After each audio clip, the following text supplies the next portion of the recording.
just from parenting, there's so much external pressure on these kids from everywhere, just everywhere, that if they don't have someone to lift them up from someplace. And I know when we got together and caught up a little bit, we were talking about even guidance counselors, right? Yeah. The people that are supposed to be leading children, they're not always spot on.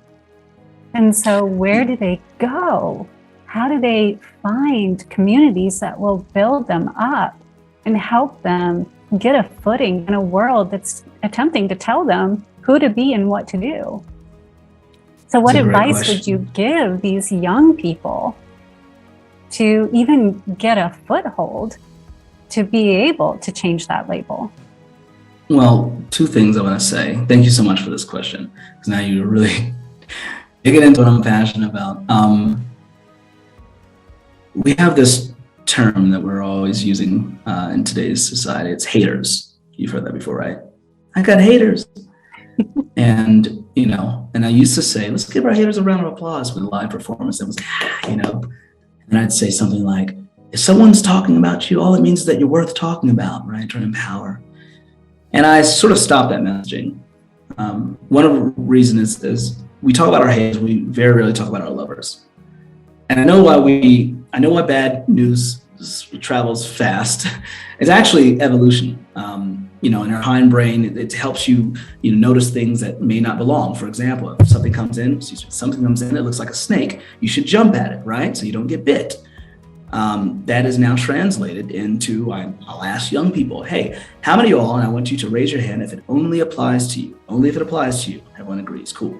How many of y'all every single year watch the Oscars? And a few hands go up. How many of y'all understand what just happened at the Oscars? Everyone's hand goes up.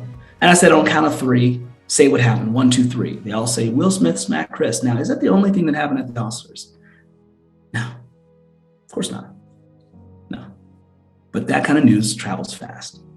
The brain is designed to pick up on things that don't belong. That's what usually keeps us safe. So it's really hard to tell a young person to just listen to positive, because it's evolution, really. It's the reptilian brain saying, look out for these dangers. So trust me when I say I have my work cut out for me. But the reason why I don't want young people to focus on hate, because when you become a hater, and that can happen after you've been bullied, you become one of those people, is I heard a quote once that said, hate does more to the container in which it is stored than it does to the container in which it is poured.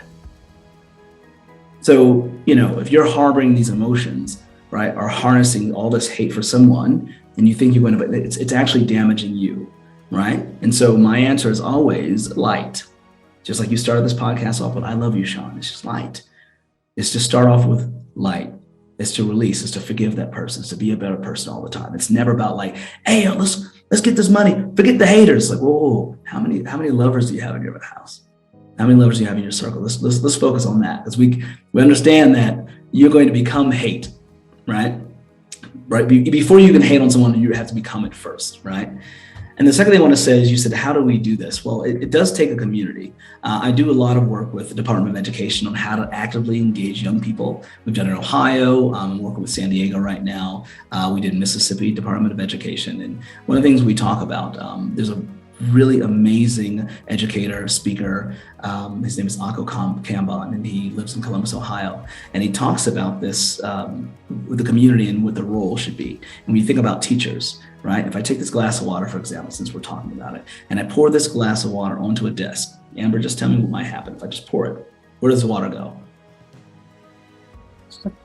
All over the desk. All over the desk, right? Now, if I take this water and I pour it into a cup, right, it'll always take the shape of the cup. Young people are liquid. And so even when I'm just being cool, right, I still add structure to their life, because they will always take the shape of whatever container it is poured into. And so when I go in some schools and I look at the young people, I can already tell what kind of community they come from. I see their shape, right? In some schools, when I leave, I know that my message, I know that after I give my message, right, they're in good hands, and sometimes they're not in good hands. I can tell.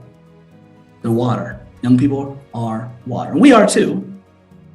You can tell what kind of environment someone, lives in by the way they respond to you and approach you. And we're just liquid. And so when I talk to youth advisors, if I talk to educators, before I come in and speak, we have a consultation, right? I want to know what their plan after I leave is. And also I want to know what kind of programs are in place so that my message goes a lot further than the hour I am on stage, because that's the container. So nobody's going to change your life, in an hour, right? That's just a piece of it. The idea is that, do they have a container that is positive, that can set goals for the future, but also be very conscious about the present, that allows breath work. And we're going to get into some of the other practices that we do, so that I know that they're in a grand container, one that's going to be beneficial to the future.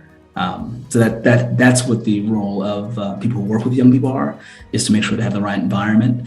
And then my idea is to activate, not fix. They're not broken. It's just to literally empower them, push the power button on in their lives. That's what I'm there to do.